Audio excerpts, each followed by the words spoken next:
Should you witch and heel lock on that person? I'm wondering, are you born again? Should the downfall of this person be a priority for you now just to prove a point? Because I want to prove a point. Until when something happened to this person. What is your game? Hallelujah. There's no game. When we talk about malice, we're talking about wrongful intention, especially as increasing the guilt of certain offenses. A wrongful intention. An offense that was made, you increase harm. You take them out of proportion.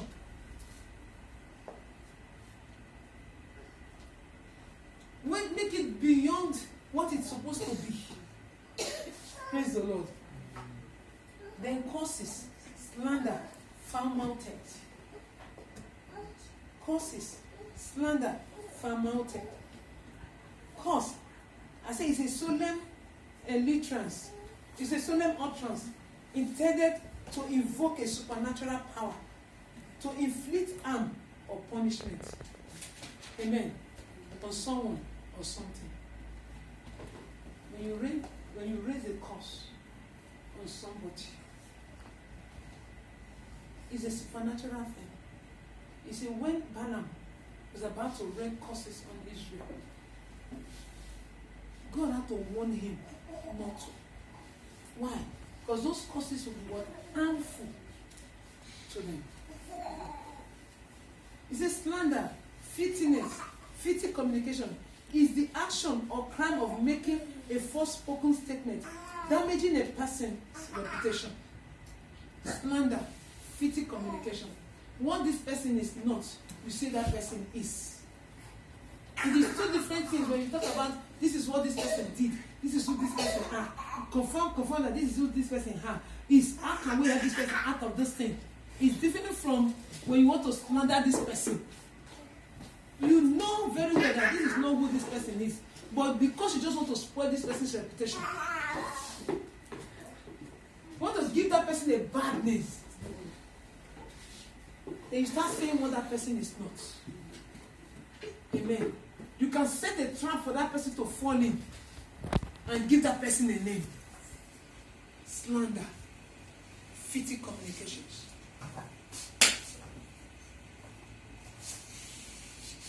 Praise the Lord. They are not all of God.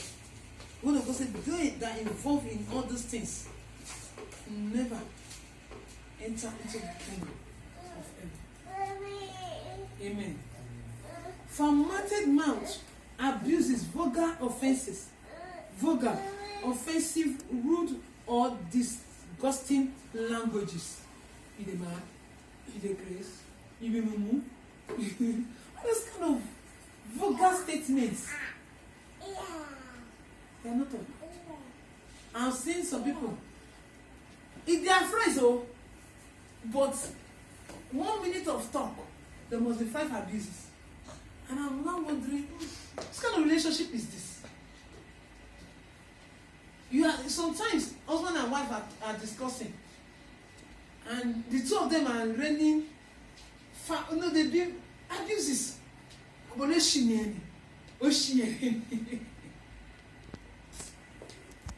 Praise the Lord. They are not quarreling though. There's but those vulgar words. They crease. Praise the Lord. It's like you do it and you are laughing. All those things are not of God. It is not supposed to be fun in our mouth.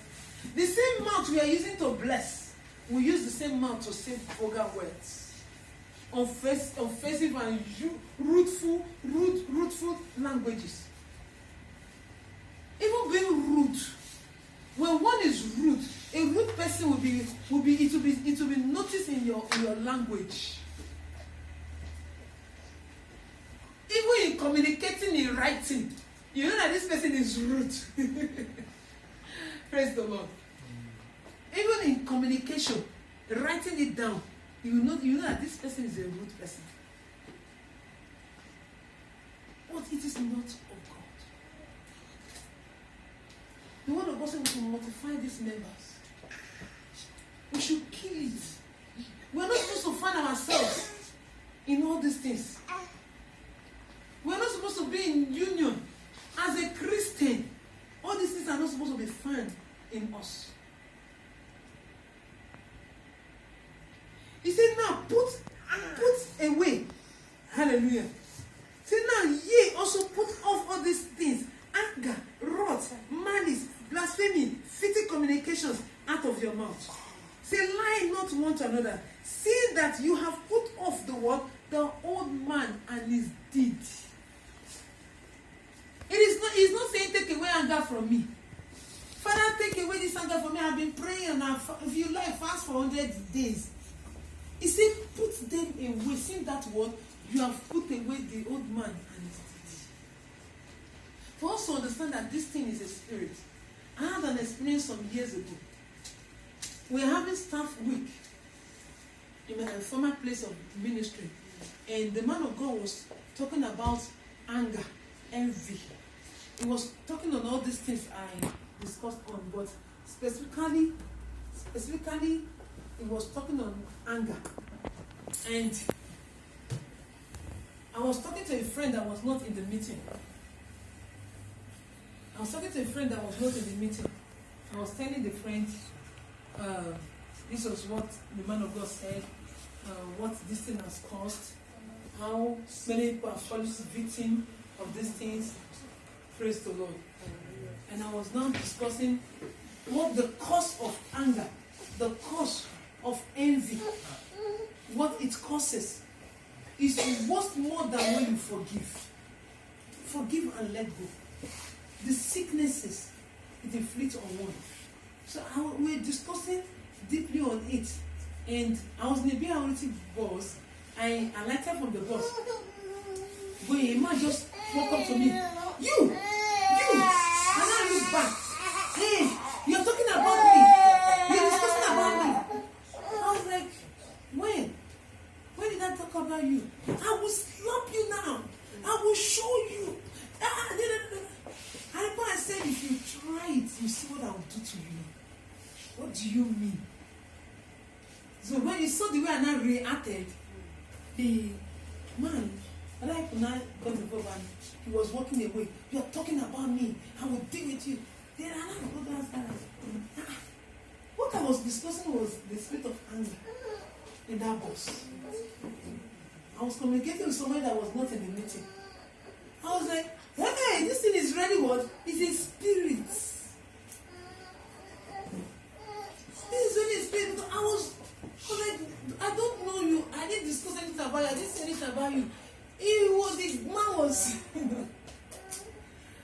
Afterward, I was like, hey, imagine the spirit of anger.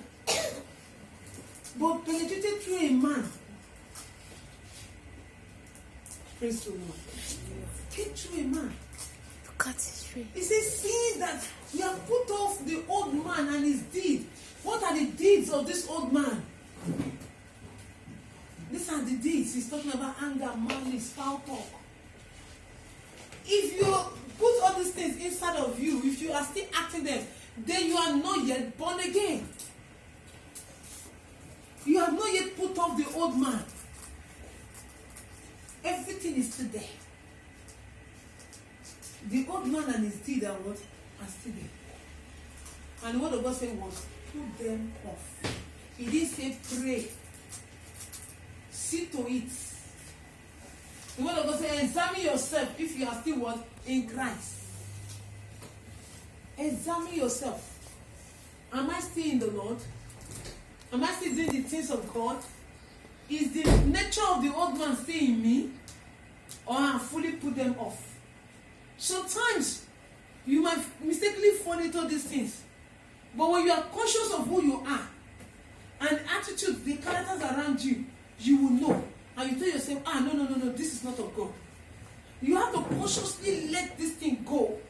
You have to consciously stop all these characters. If not, forget about the kingdom of God. If you like, attend service every day. Go to church every day. 24 hours.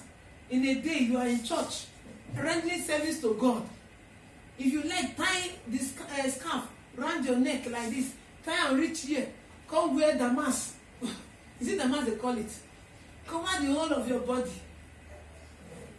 In fact, cover your face, journal. You don't want to sin. And all this character of the old man is in you. Heaven is not yours. Say, sit to it, kids. Put off this old man and his what?